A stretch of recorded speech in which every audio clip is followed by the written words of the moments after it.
കാവ്യവൽക്കരിക്കുന്നതിന് വേണ്ടി വലിയ ശ്രമം കേരളത്തിനകത്ത് നടക്കുന്നുണ്ട്. RSSന്റെ സംഘപരിവാറിന്റെ അജണ്ട നടപ്പിലാക്കുന്നതിന് വേണ്ടി കേരളത്തിന്റെ സർവകലാശാലയ്ക്കകത്ത് ഏജന്റായി പ്രവർത്തിക്കുകയാണ് കേരളത്തിന്റെ സർവകലാശാലയ്ക്കകത്തുള്ള VC-മാരും അതിന് ചുക്കാൻ പിടിക്കാൻ വേണ്ടി ചാൻസലർ അടക്കമുള്ള ആളുകൾ. അതിനെ പ്രതിരോധിച്ചുകൊണ്ടാണ്, അതിനെതിരെ പ്രതിഷേധം പിടിച്ചുകൊണ്ടാണ് SFI ഇത്തരത്തിലേക്കൊരു മാർച്ച് സംഘടിപ്പിച്ചത്.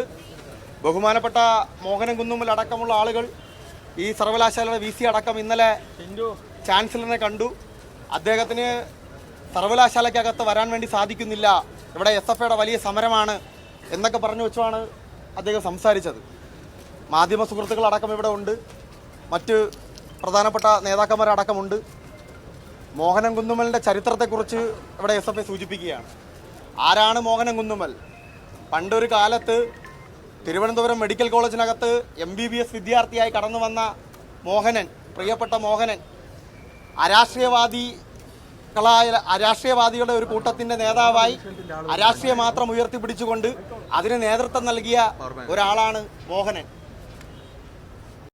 രാഷ്ട്രീയത്തെയും മറ്റ് രാഷ്ട്രീയത്തിനെയെല്ലാം അടിച്ചമർത്തുന്ന രീതിയിലേക്ക് പല കാര്യങ്ങളും ഉന്നയിച്ചുകൊണ്ട് സ്റ്റുഡൻസ് അഗെയിൻസ്റ്റ് പൊളിറ്റിക്സ് എന്ന് പറഞ്ഞുകൊണ്ട് ഇൻഡിപെൻഡൻസിന്റെ നേതൃത്വത്തിൽ തിരുവനന്തപുരം മെഡിക്കൽ കോളേജിൽ മത്സരിച്ച അല്ലെങ്കിൽ അവിടെ പ്രവർത്തിച്ചിരുന്ന ഒരാളാണ് ആയിട്ടുള്ള മോഹനൻ കുന്നുമ്മൽ.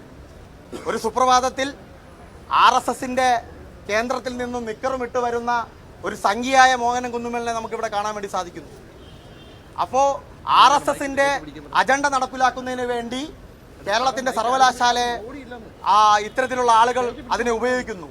ഞങ്ങളിവിടെ ഒരു കാര്യം സൂചിപ്പിക്കുകയാണ്, RSSന്റെ അജണ്ട നടപ്പിലാക്കുന്ന ലബോറട്ടറികളല്ല കേരളത്തിലെ സർവകലാശാലകൾ.